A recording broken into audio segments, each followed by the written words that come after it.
ក្តីរាយការណ៍ពិស្ដាច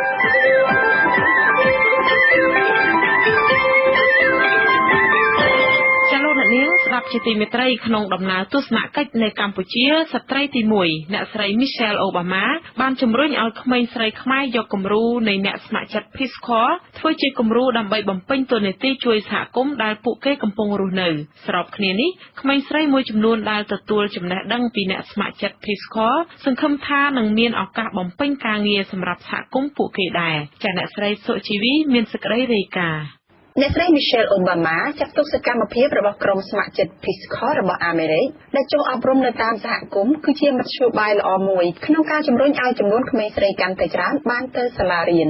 អ្នកស្រីថ្លែងបែបនេះនៅចំពោះមុខយុវតីខ្មែរនិងក្រុមអ្នកស្ម័គ្រចិត្ត Peace Corps ជាជនជាតិអាមេរិកកាំងប្រមាណ100នាក់មកពីទូទាំងប្រទេសនៅព្រឹកថ្ងៃទី21ខែមីនានៅក្នុងក្រុងសៀមរាបអ្នកស្រីបានបញ្ជាក់ថាការងាររបស់ក្រុម Peace Corps នេះមានទំនាក់ទំនងនិងគម្រោងផ្ដល់ឱកាសឲ្យក្មេងស្រីបានសិក្សា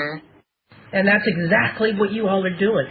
You're គឺ doing អ្នក it ស្ម័គ្រ every ចិត្ត day. របស់ You're Peace running. Corps រួមនឹងអ្នកដឹកនាំសហគមន៍ឪពុកម្ដាយនិងកុមារីខ្លួនឯងនឹងជួយឲ្យក្មេងស្រីបានទៅរៀននិងមិនបោះបង់ចោលការសិក្សាអ្នកទាំងអស់នេះហើយដែលគាំទ្រភាពជាអ្នកដឹកនាំក្រុមពិភាក្សានិងក្រុមកីឡារបស់កុមារីអ្នកកំពុងធ្វើសួនបន្លែកំពុងបង្រៀនកុមារីពីអាហារូបត្ថម្ភជួយពួកគេឲ្យចេះរៀបចំផែនការទៅអនាគតពិសេសជាអ្នកគំរូដល់ក្មេងស្រីបង្ហាញពីតម្លៃនៃការអប់រំចំណែកឯអ្នកស្ម័គ្រចិត្តជាបុរសក៏បង្ហាញដល់ក្មេងស្រីពីអ្វីដែលគួររំពឹងពីបុរសគឺភាពស្មើគ្នាកិត្តិយសនិងការគោរព with dignity and respect. គំនិតផ្ដួចផ្ដើមថ្មីដែលផ្ដល់ឱកាសឲ្យកុមារីបានសិក្សាដោយចូលរួមជាមួយ Peace Corps ចាប់ផ្ដើមនៅក្នុងឆ្នាំនេះនៅក្នុងប្រទេសចំនួន11ក្នុងនោះរួមមានកម្ពុជាដែរអ្នកស្រី Michelle Obama បញ្ជាក់ទៀតថាការផ្លាស់ប្ដូរនៅក្នុងផ្នែកអប់រំកុមារីត្រូវចាប់ផ្ដើមពីមូលដ្ឋានare already there and then they go on to empower ខ្ញុំដឹងថាការផ្លាស់ប្ដូរពិតប្រាកដនឹងមានអត្ថន័យគឺនៅសហគមន៍មិនមែនកើតចេញពីអ្នកនៅខាងលើនោះទេពោលគឺវាកើតឡើងពីអ្នកនៅខាងក្រោមទៅវិញទេ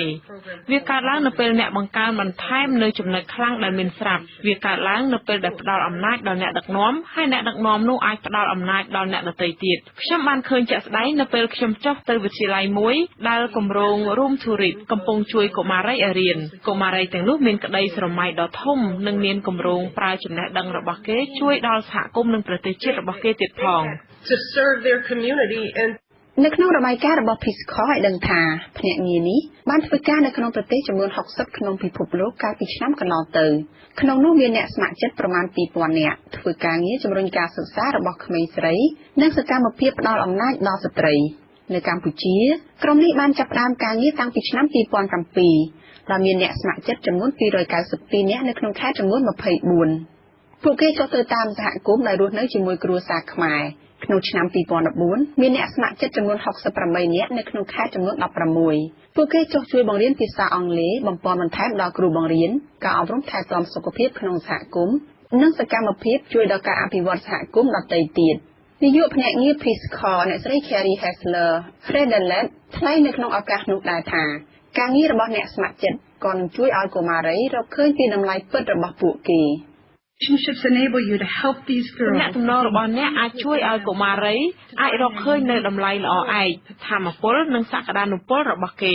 ទំនាក់ទំនងនេះក៏នឹងគាំទ្រក្តីស្រមៃដ៏ធំធេងរបស់គេទំនាក់ទំនងនេះក៏នឹងផ្ដល់ក្តីសង្ឃឹមនិងការចុះសម្រុងគ្នាទៅដល់ក្មេងស្រីនិងក្មេងប្រុស ក្មេងស្រីម្នាក់ក្នុងចំណោមអ្នកដែលចូលរួមនៅក្នុងកម្មវិធីអ្នកស្ម័គ្រចិត្ត Peace Corps កញ្ញាពេជ្រណាវីនាងជាសិស្សថ្នាក់ទី12រស់នៅក្នុងភូមិត្រពាំងឃុំស្រែអំបិលស្រុកស្រែអំបិលខេត្តកោះកុងណាវីលើកឡើងថាអ្នកស្ម័គ្រចិត្តរបស់ Peace Corps ដែលជាស្ត្រីជនជាតិអាមេរិកកាំងម្នាក់កំពុងចូលបង្រៀននៅក្នុងសហគមន៍របស់នាងអ្នកស្ម័គ្រចិត្តបានបង្រៀនអ្នកភូមិឲ្យយល់ដឹងពីការថែទាំសុខភាពរៀនភាសាអង់គ្លេសនិងផ្ដល់ភាពក្លាហានដល់ក្មេងស្រីណាវីសង្ឃឹមថានាងនឹងអាចធ្វើការជាអ្នកស្ម័គ្រចិត្តដែរនៅក្រៅពេលដែលនាងបញ្ចប់ការសិក្សាបើថ្ងៃអនាគតទៅខ្ញុំចង់ដូចគាត់ចឹងព្រោះឃើញគាត់ចុះតាមខេត្តទូគាត់អត់មានលុយច្រើនក៏ដោយតែគាត់ជួយប្រជាជនក្រីក្រខ្មែរយើងជួយលើកទឹកចិត្តឲ្យខ្ញុំក៏ចង់ដែរចង់បានចង់ទៅដើរទស្សនាជួយអ្នកជនក្រីក្រទាំងអស់នៅលើពិភពលោកដូចគាត់ចឹងគាត់ដើរគ្រប់ប្រទេសទាំងអស់ជួយចំណែកយុវតីម្នាក់ទៀតកញ្ញាឆោមស៊ីនួនដែលជាឈ្មោះនៅមណ្ឌលសុខភាពក្នុងឃុំរុក្ខគិរីខេត្តបាត់ដំបងក៏រំពឹងដែរថា នៅមានយុវតីខ្មែរចាប់ផ្ដើមការងារស្ម័គ្រចិត្តឬងាកមកធ្វើការងារនៅក្នុងសហគមន៍ដោយរូបនាងដែរជួយខាងស្ត្រីហើយនឹងនិយាយទៅកុំពីមេដានទៅរកអញ្ចឹងជួយដូចថាឲ្យខ្ញុំនឹងខិតខំធ្វើការអប់រំស្ត្រីដែលមានផ្ទៃពោះឬក៏អ្នកមកសម្រាលកូនឬក្រៅសម្រាលឲ្យអប់រំគាត់ព្រោះគាត់ភាគច្រើនគាត់អត់សូវយល់ដឹងទេដូចថាពេលណាគាត់សម្រាលហើយភាគច្រើនគាត់អាំងភ្លើងអីចឹងពេលចឹងយើងទៅអប់រំគាត់ឲ្យជៀសវាងការអាំងភ្លើងអីចឹងតើតើនៅចំណុចនេះដែរស្ត្រីទី1អ្នកស្រី Michelle Obama បានលើកទឹកចិត្តឲ្យយុវតីខ្មែរយកគំរូនៃក្រុម Peace Corps ហើយជួយការងារក្នុងសហគមន៍ So I'm here today to urge you to keep ខ្ញុំមកនេះដើម្បីរំលឹកដល់អ្នកឲ្យខិតខំធ្វើការនិងរៀនសូត្រតាមអ្វីដែលអ្នកធ្វើបានខ្ញុំសង្ឃឹមថាអ្នកនឹងធ្វើតាមគំរូនៃអ្នកដឹកនាំនិងអ្នកស្ម័គ្រចិត្តហើយងាកទៅជួយក្មេងស្រីដទៃទៀតឲ្យទទួលបានការសិក្សា and help other girls get their education. តាមរយៈគម្រោងនៃគំនិតផ្ដួចផ្ដើមផ្ដល់ឱកាសឲ្យកុមារីបានសិក្សានេះ Peace Corps នឹងបន្ថែមអ្នកស្ម័គ្រចិត្តចំនួន650នាក់ទៀតនៅក្នុងប្រទេសចំនួន11ដែលអនុវត្តគម្រោងនេះនាងខ្ញុំសុជីវីវិទ្យុ AD សេរីរាយការណ៍ពីខេត្តសៀមរាប